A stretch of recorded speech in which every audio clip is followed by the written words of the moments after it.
Cruis'n USA and Cruis'n World are two of the most iconic racers on the Nintendo 64, plus the mixed exception Cruis'n Exotica. And a lot of Nintendo fans had long awaited a return to the wacky racing that the Cruis'n games brought in the 90s. It took over 20 years, excluding the Game Boy Advance game, I'm just talking home consoles, but we finally got a new Cruis'n game in 2022, and it was glorious. Cruis'n Blast may not be the prettiest game out there, it honestly looks like one of the better PS3 games for the most part, but it is a ton of fun. It honestly doesn't look bad either, it's just not quite as pretty as Mario Kart 8, for example. There are a few frame rate issues that I noticed here and there playing on the original Switch, but it never affected gameplay for me, and a lot of that got smoothed out if you're playing through backwards compatibility on Switch 2. Still though, a racing game is where you want smooth gameplay at all times, so it is worth mentioning that slowdown on the original Switch.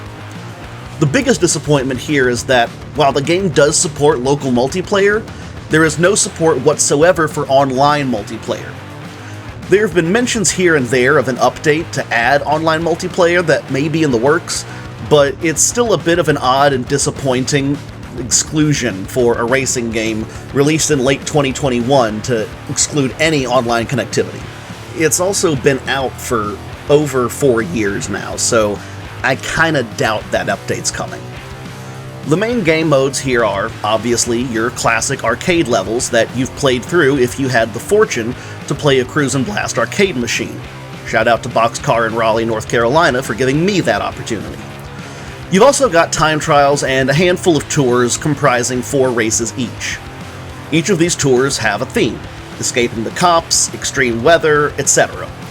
One disappointing thing is that you'll see the arcade tracks repeated over and over again with just variations rather than 24 distinct tracks. It's not a deal breaker, but it is a bummer.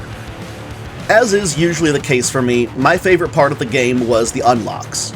There are 23 cars in the game, but only 5 are available at the start, leaving the other 18 to unlock.